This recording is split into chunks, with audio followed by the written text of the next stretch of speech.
Por que você fala muito da vasilha de vidro e não de plástico? O plástico, ele traz vários problemas para a gente. O primeiro grande problema que tem a ver com a questão nossa de distanciamento do mundo natural. O vidro é areia, o vidro é pedra, o vidro é vida, né? Ele está presente na nossa vida. O vidro, ele não impede, por exemplo, algumas transferências de energia. Se você colocar a água numa vasilha de vidro e numa vasilha de plástico no sol, o resultado é diferente. Até o gosto da água vem com gosto de plástico. Dependendo do tipo de plástico, no Brasil, a gente vai olhar a classificação. O plástico é classificado de 1 a 7. Vocês já viram como é que faz isso? Não. Se você pegar um copinho de plástico, você vai ver que na parte de baixo dele existe um triângulo e dentro desse triângulo tem um número. É verdade. O PET é número 1, daí você tem o número 2, o número 3, 4, 5, 6 até o 7. O 7 significa que aquele plástico ele não tem origem definida, a gente não sabe de onde ele vem. Essa mistura que está ali é uma mistura monstra. E ele está presente, por exemplo, nos nossos vasos de flor em casa. Gente, se você não daria para o seu filho, se você não daria para o seu cachorro, por que você vai dar para sua plantinha? Que função que tem de você intoxicar a miserável da planta com plástico monstro dentro da sua casa, né? Então tem não que é ser só de para barro gente. Para a planta. Não, o plástico... Ou então que não seja o 7. Assim, depende da função e da utilidade. Vou dar um exemplo bem simples. Você vai no mercado e compra um pote de sorvete. Aquele pote de sorvete foi feito para guardar coisa gelada. Ele não é perfeito, mas ele é mais apropriado para aquilo. Entendi. O que é comum de você encontrar na casa das pessoas? O pote de sorvete sendo usado para guardar feijão, né? Depois bota o feijão quente dentro do pote de sorvete, ou bota uma comida quente ali dentro, ou põe esse pote de sorvete. A pessoa leva marmita, por exemplo, do trabalho e põe no micro-ondas.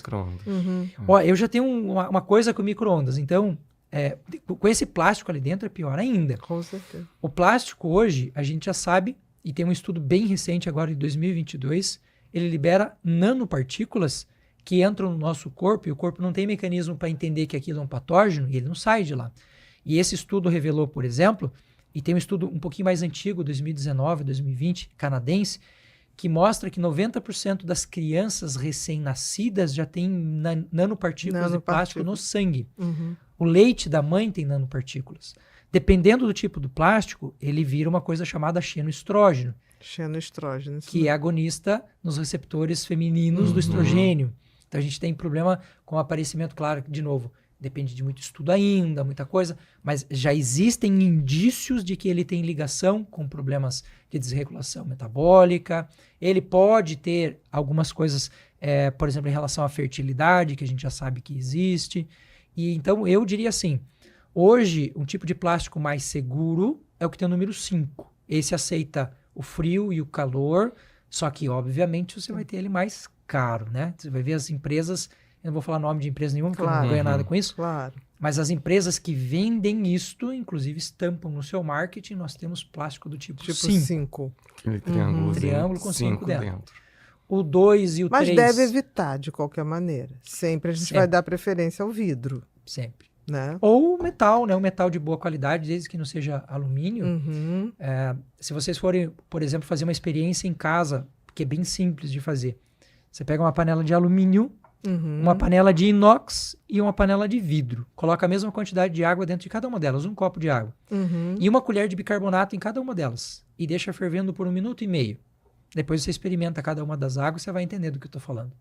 Você vai ficar desesperado com o gosto da água no alumínio. Nossa. Porque a reação que se causa ali não só altera gosto, mas altera a qualidade, altera...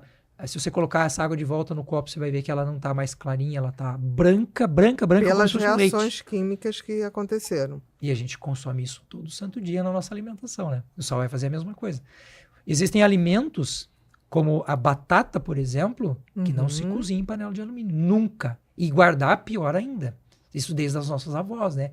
Guardar maionese em panela de alumínio não pode, é proibido. Não pode.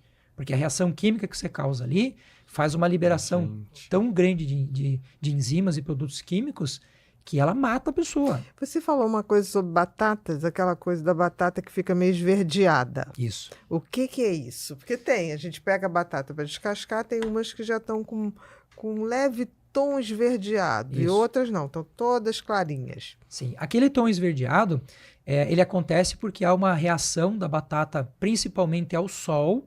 O verde não é o problema, porque o verde é uma reação que a batata tem que vai fazer com que a clorofila reaja e faz ela ficar verde. Sim. Mas, junto com a clorofila, nós produzimos nessa batata uma substância chamada solamina. A solamina é um glicoalcaloide extremamente tóxico para o nosso fígado. Então, uma pessoa, aí no meu vídeo apareceu muita gente assim, mas eu como e não dá nada. Então, duas coisas importantes. Primeiro, nós temos um efeito cumulativo. Sim. Se eu bato o meu dedo aqui na mesa e machuco, e eu bato de novo, e de novo, e de novo, vai chegar uma hora que o corpo vai dizer, ô, fião, você tá de sacanagem. Aí aparece um câncer, um negócio assim. Então, essa é a primeira questão. A segunda questão é, uma pessoa saudável, que não tem problema nenhum. Imagina um copo d'água pela metade, eu botei 2 gotas aqui dentro. Não aconteceu nada. Imagina um copo cheio com 2 gotas, ele transborda. Então, eu não sei em que ponto da vida você está. Eu não sei em que ponto da patologia você está. E a solanina é uma substância que ali no fígado atrapalha o funcionamento do sistema enzimático, atrapalha a cognição, atrapalha o funcionamento do intestino, porque ele dá diarreia e outras coisas. Então, quando a pessoa consome a batata nessa cor verde, ele está criando um problema. Tudo na natureza é uma questão de lógica. Sempre falo isso para os pacientes. E é verdade mesmo. Se você olhar na natureza, qual é a vantagem de você comer um tomate verde no pé? Para planta nenhuma. Então, aquele tomate verde está cheio de solanina, que, aliás, é da mesma família. A berinjela, o tomate, a batata são da mesma família. Se eu tenho um tomate vermelhinho, esse tomate ele é tranquilamente usado para o consumo, porque ele não tem mais nada de solanina. A batata, ela fica onde na vida? Lá embaixo da terra. Quando ela vem para cima da terra, por algum motivo, ela vai ser atacada por animais. Ela não quer ser atacada por animais. O que ela faz? Ela cria uma proteção natural. Que é a solanina. Aí a gente vai lá e come ela. Eu tive um caso real, verdadeiro, de uma análise que eu participei, em que as pessoas de uma festa comeram uma maionese, passaram mal, várias delas, só que não tinha intoxicação pela salmonela, que é o clássico da maionese. Que teoricamente seria. Aí vem a pergunta, de onde vocês fizeram? Aí corre lá, abre o lixo, abre um monte de casca verde. Pingo, faz o teste. Não deu outra. Batata. Só tava consumindo solanina. Aí o pimentão verde a gente tem que evitar. O tomate verde é proibido total. O pimentão ainda tem uma quantidade menor, não chega a ser tão agressivo. Então aquele filme Tomates Verdes Fritos é absoluta. Por isso que morreu todo mundo naquele filme. Exatamente. É verdade. É verdade. Você lembra? Tomates verdes e fritos. Tomates Verdes Fritos. Um filme maravilhoso, mas todo mundo morreu. Claro. Aliás, Abrir um negócio. Aliás, a solanina não deteriora com cozimento. Diferente de fitatos, oxalatos. O pimentão vermelho, amarelo é o ideal. Perfeito. Tá maduro, tá perfeito. O verde, não. Veja, a tem quantidade... Tem muita gente que usa o verde, né? A quantidade que tem de solanina no pimentão verde não o incapacita para a alimentação, mas não é efeito cumulativo. E para um doente, por exemplo, que tem um problema hepático ou um problema pancreático, não se deve usar.